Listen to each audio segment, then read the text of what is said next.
Shalom, shalom, shalom, shalom, frères et sœurs. Que Dieu vous bénisse, que sa grâce vous soit multipliée en Jésus-Christ. Soyez les bienvenus dans cette nouvelle vidéo dans laquelle je vais parler du fait que nous ne devons pas oublier les bienfaits de l'Éternel. Il ne faut jamais oublier les bienfaits de l'Éternel. Alors c'est de cela que nous allons parler dans cette vidéo. Partagez la vidéo, likez. Si vous avez des commentaires, n'hésitez pas. Et si la vidéo vous a plu, surtout, partagez la vidéo pour édifier d'autres frères et sœurs dans la foi. Alors, notre premier texte de base, c'est dans le livre de Psaume, le chapitre 103, le verset 2, qui dit « Mon âme bénit l'Éternel et n'oublie aucun de ses bienfaits. » C'est la parole de David, c'est la déclaration de David. C'est un cantique composé par David. David dit, il parle à lui-même, il dit « Mon âme bénit l'Éternel et n'oublie aucun de ses bienfaits. » Qu'est-ce qui est si important au point de dire à son âme de ne pas oublier les bienfaits de l'Éternel? Bien-aimé dans le Seigneur, il y a une importance très capitale. Et à cause de cela, nous ne devons jamais oublier les bienfaits de l'Éternel. Nous ne devons pas. Et la raison pour laquelle nous ne devons pas oublier les bienfaits de l'Éternel, c'est que en gardant dans notre âme, dans notre pensée, les souvenirs de ce que l'Éternel a fait, cela nous encourage davantage. Cela nous donne à garder confiance en Dieu. Et cela nous donne de l'espérance. En disant, si l'Éternel a fait hier, il peut le faire aujourd'hui, il pourra le faire demain. Rappelez-vous des enfants d'Israël. Dieu a fait des grands signes. Il a opéré des grands prodiges en Égypte pour montrer sa grandeur aux yeux des enfants d'Israël. Ce n'était pas seulement pour les Égyptiens que Dieu faisait cela, mais c'était beaucoup plus pour que les enfants d'Israël comprennent l'amour que Dieu a pour eux, comment Dieu peut combattre pour eux, comment Dieu peut punir des nations pour eux, qu'ils comprennent cela et qu'ils gardent leur confiance en l'Éternel. Dieu a opéré des grands prodiges. Vous pouvez imaginer qu'il y a des ténèbres dans toute l'Égypte, mais dans la ville où les enfants d'Israël étaient, il y avait la lumière. Quand il y avait la plaie en Égypte, quand ça pleurait dans les maisons des Égyptiens, mais dans les maisons des enfants d'Israël, il y avait la paix. Vous pouvez imaginer cela, bien-aimé dans le Seigneur. Quand Dieu frappait d'ulcère les Égyptiens, les enfants d'Israël étaient en bonne santé. Quand Dieu a envoyé la mort, les premiers-nés en Égypte, les premiers-nés de tous les Égyptiens, des hommes et des bêtes, étaient tués, étaient morts. Chez les enfants d'Israël, c'était la vie. Mais vous allez voir, encore, Dieu va séparer la mer Rouge.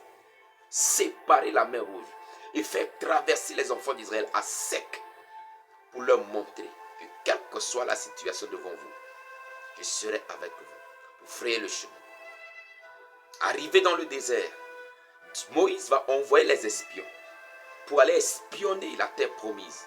Du retour, ils ont fait leur rapport, disant que c'est une terre agréable.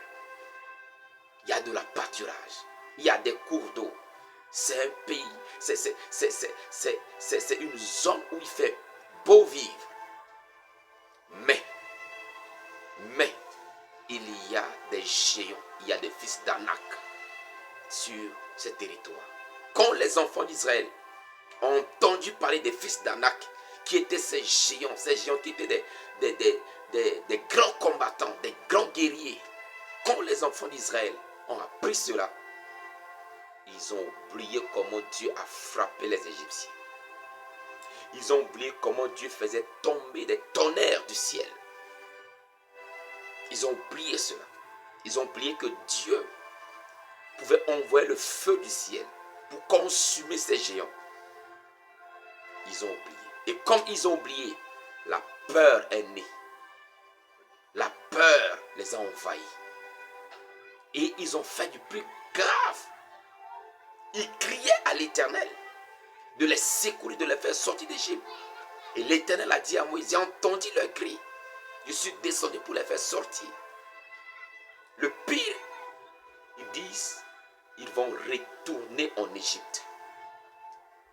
Ils voulaient retourner en Égypte parce qu'ils ont oublié les bienfaits de l'Éternel. Bien-aimés, quand vous oubliez ce que Dieu a fait hier, vous allez être dans l'incertitude aujourd'hui. Vous allez être dans les doutes aujourd'hui. Vous allez être dans la peur aujourd'hui. Vous allez être dans les soucis aujourd'hui. Vous allez être dans les inquiétudes aujourd'hui. Souvent, quand je me rappelle de ce que Dieu a fait hier, je me dis, oh, s'il a fait hier, il peut le faire aujourd'hui, comme il pourra le faire davantage demain. Et cela me réconforte. Alléluia. Cela me donne du réconfort. Mais si vous oubliez les bienfaits de l'Éternel, bien-aimés dans le Seigneur, vous risquerez même de pécher contre Dieu. Vous allez pécher contre Dieu.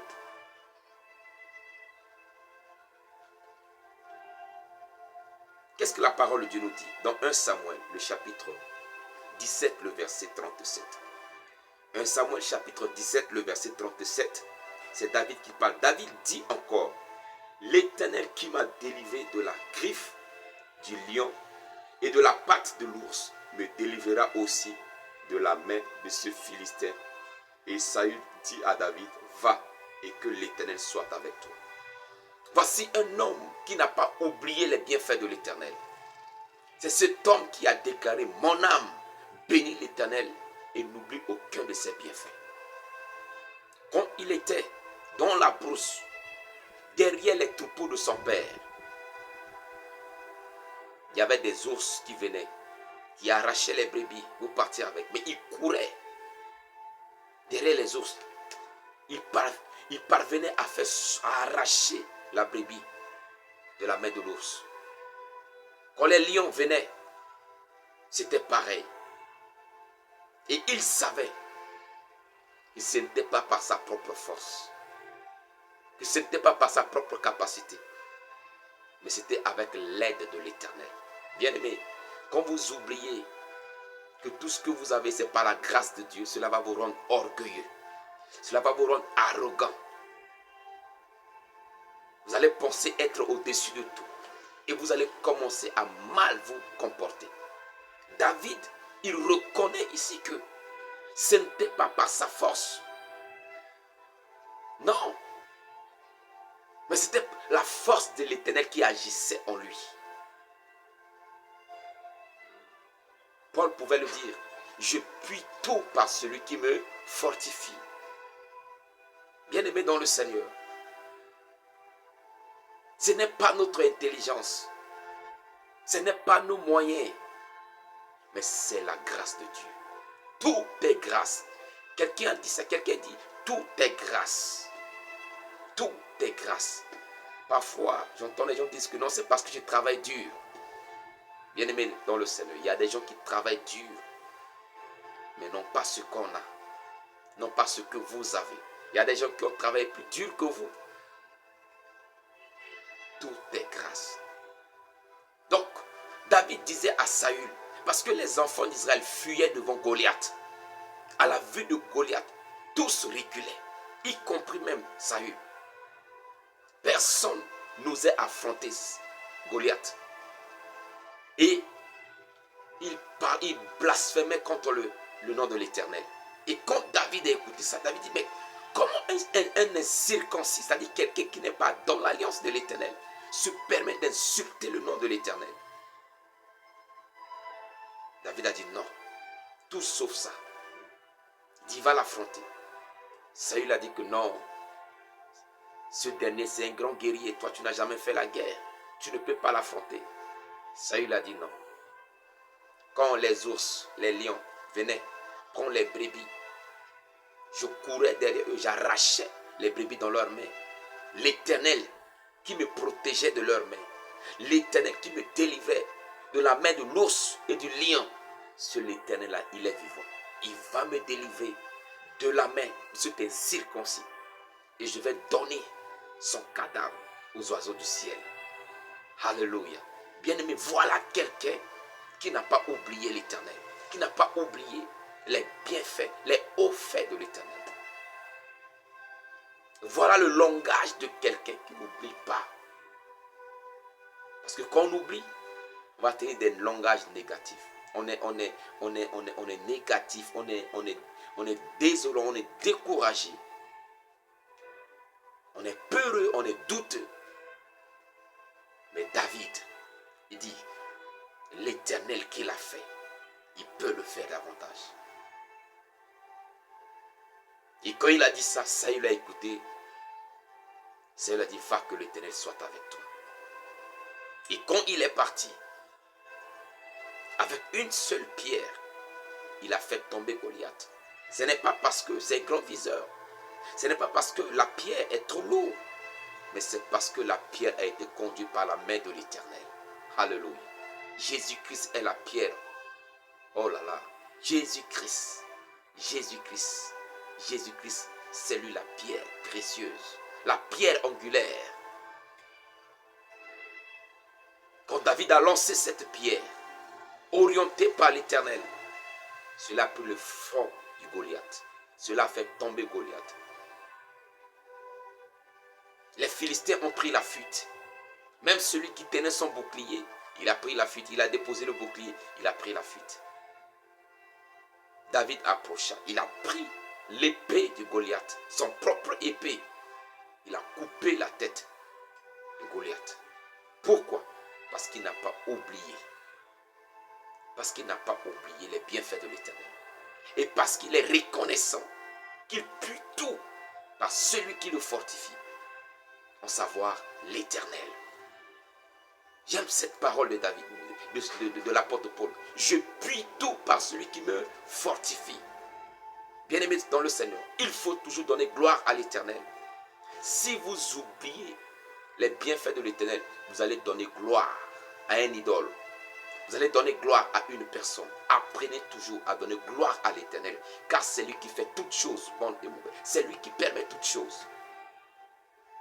Apprenez à donner gloire à l'Éternel. Il y a une mise en garde. Il y a une mise en garde qui était donnée aux enfants d'Israël quand ils étaient dans le désert. Nous pouvons voir cela dans Deutéronome, le chapitre 6, le verset 12. On peut lire même à partir du verset 10, qui dit, l'Éternel, ton Dieu, te fera entrer dans le pays qu'il a juré à tes pères, à Abraham, à Isaac et à Jacob, de te donner. Tu posséderas de grandes et bonnes villes que tu n'as point bâties, des maisons qui sont pleines de toutes sortes de biens et que tu n'as point remplies, des citernes creusées que tu n'as point creusées, des vignes et des oliviers que tu n'as point plantés. Verset 12 dit, lorsque tu mangeras et te rassasieras, garde-toi d'oublier l'Éternel qui t'a fait sortir du pays d'Égypte, de la maison de servitude. Vous voyez, c'était une mise en garde adressée aux enfants d'Israël quand ils étaient dans le désert. Moïse leur dit, quand vous serez dans le pays que Dieu va vous donner, quand vous allez habiter de belles villes, des belles maisons, avec même des choses dans la maison déjà prêtes, n'oubliez pas, quand vous allez manger et vous serez rassasiés, il ne faut pas oublier l'Éternel, pour ne pas se tourner vers d'autres dieux, pour ne pas se tourner vers les Baals et autres. Bien-aimés dans le Seigneur, il y a des gens qui n'étaient rien, et quand Dieu leur fait la grâce d'être élevés, d'avoir certains moyens, ces personnes oublient l'Éternel, pensant que c'est leur propre effort qui les a amenés à cette dimension, à cette étape de leur vie. D'autres deviennent même très méchants Bien-aimés dans le Seigneur, que cela ne soit pas notre partage. Quoi qu'il arrive,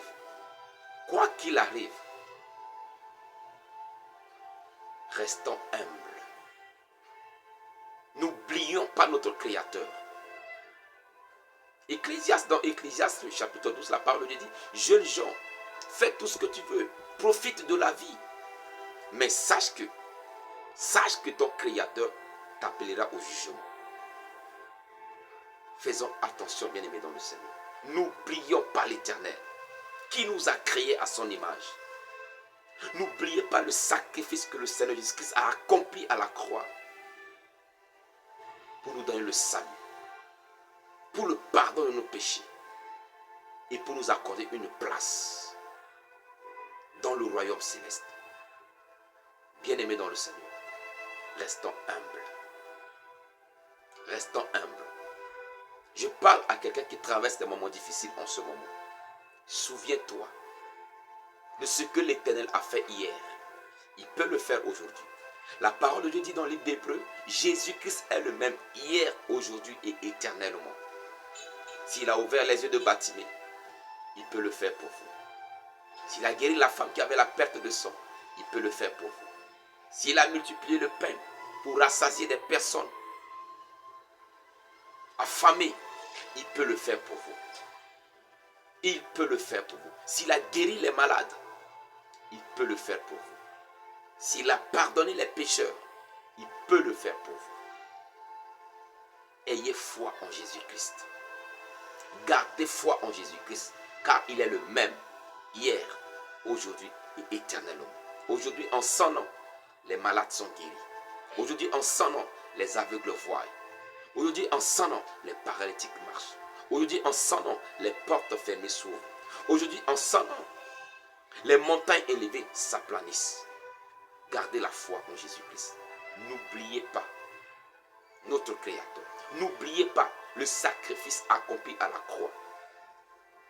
N'oubliez pas ce que Dieu a fait hier. Gardez l'espoir. Quelles que soient les difficultés d'aujourd'hui, quels que soient les problèmes d'aujourd'hui, quelles que soient les épreuves d'aujourd'hui, pensons à ce que l'Éternel a fait hier. Et croyons qu'il peut le faire aujourd'hui. Il pourra le faire davantage demain. Que Dieu vous bénisse. Que sa grâce vous soit multipliée en Jésus-Christ. Si cette vidéo vous a édifié, partagez-la pour édifier d'autres frères et d'autres sœurs dans le Seigneur. Si vous avez des commentaires, n'hésitez pas à écrire dans l'espace commentaire. Si vous voulez envoyer un message particulier, j'ai mes coordonnées sur notre page. Il suffit de voir les coordonnées et m'écrire. Que Dieu vous bénisse et rendez-vous dans la prochaine vidéo. Shalom à vous.